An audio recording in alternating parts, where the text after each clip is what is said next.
इसमें गुंडे मवाली बोलने की तो कोई बात ही नहीं है। इस बार आई हो तो काफी बदली बदली लग रही हो। ऐसा क्या हो गया इन 15 दिनों में? कहते हुए अजय बेशर्मी भरी मुस्कान के साथ उसके बालों को उसके कानों के पीछे करने लगा। उर्मिला को उसके छूने से घिन आ रही थी।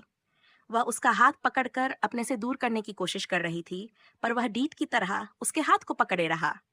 आखिरकार उर्मिला को उसके सामने झुकना ही पड़ा। और ऐसा एक बार नहीं हुआ, हर रोज होता था।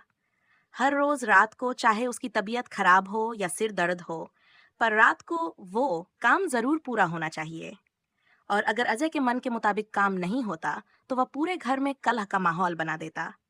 चिल्लाना, हर बात पर ताने देना, बनाया हुआ खाना खाने से पहले फेंक देना। आखिर उर्मिला उसकी बातों को न मानकर इतनी सारी चीजों को कब तक सहती रहती? इसलिए घर में शांति बनाए रखने के लिए वह अजय की हर बात उसी के मुताबिक मानती रही।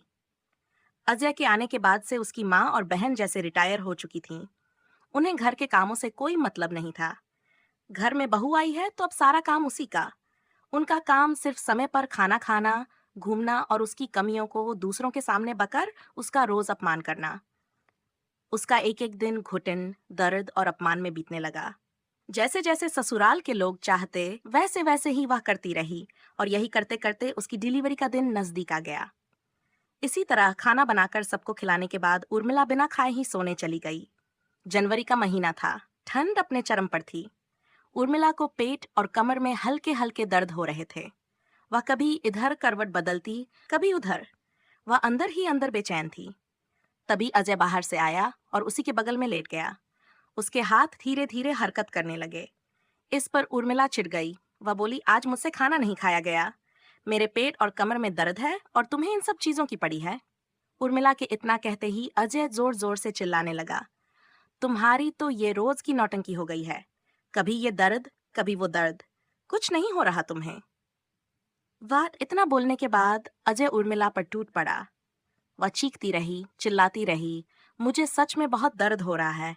मेरे पेट में बहुत तेज दर्द हो रहा है। ऐसा मत करो, भगवान के लिए मत करो। पर अजय को कुछ सुनाई नहीं दे रहा था। और उसी दौरान उर्मिला का दर्द बहुत बढ़ गया और वह उल्टियां करने लगी। वह जोर जोर से चिल्लाने लगी। उसके चिल्लाने की आवाज सुनकर आस पड़ोस के लोग उनके दरवाजे पर आकर खटखटाने लगे। तब तक उसकी सास भी आ गई, जो बाहर सो रही थी, और सब लोग उसे लेकर अस्पताल की तरफ चल दिए। पिछली सीट पर लेटी वह रो रही थी। वह चाहती थी कोई उसका ऐसा हो जिसके गले लगकर वह रो सके, जिसका हाथ पकड़कर वह सुरक्षित महसूस कर सके। पर उसकी फूटी किस्मत, उसके आसपास उसके अपने कहने को तो सब थे, पर उसके लिए उसका अपना कोई नहीं था। रास्ते भर वह दर्द से छटपटाती रही। अस्पताल पहुंचकर उसने नर्स को ही अपना बना लिया। पहला बच्चा था तो दर्द होना लाजमी था। जब नर्स ने आकर सबको बताया कि बेटी हुई है तो सबके चेहरे लटक गए। पर उर्मिला उसे ही अपना आगे का सहारा मानकर मुस्कुरा उठी। अस्पताल से जाते समय जब उर्मिला ने अपनी नर्स के हाथों को पकड़कर थैंक यू बोला, तो नर्स ने कहा, कितनी प्यारी हो तुम, किसी को भी अपना बना सकती हो। ये सुनकर उर्मिला की आंखें भर आई और वह सोचने लगी, अगर मेरे अंदर ये गुण है तो मैं अपनों को क्यों नहीं अपना बना पाई। पर अफसोस, इस सवाल का जवाब कौन देगा। धीरे धीरे उसकी बेटी बड़ी होने लगी और अब उर्मिला भी उन्हीं लोगों के रंग में रंगने लगी। वे लोग एक बोलते तो वह 10 सुनाती। उसने अपनी मासूमियत खो दी थी। अब वह एक लड़ाकू किस्म की औरत बन गई थी, जो बात बात पर किसी से भी लड़ पड़ती। एक दिन उर्मिला अपनी बच्ची को लेकर सो रही थी। जब उसकी नींद खुली तो उसने देखा कि कमरे में अंधेरा है। यहाँ तक कि उसके पासर की टॉर्च भी गायब थी। पासर की लालटेन को भी बुझा दिया गया था और दरवाजा बाहर से बंद था। वह दरवाजे के पासन जाकर इधर उधर टकरा रही थी। कभी दीवार सेट कर आती तो भी बेड से।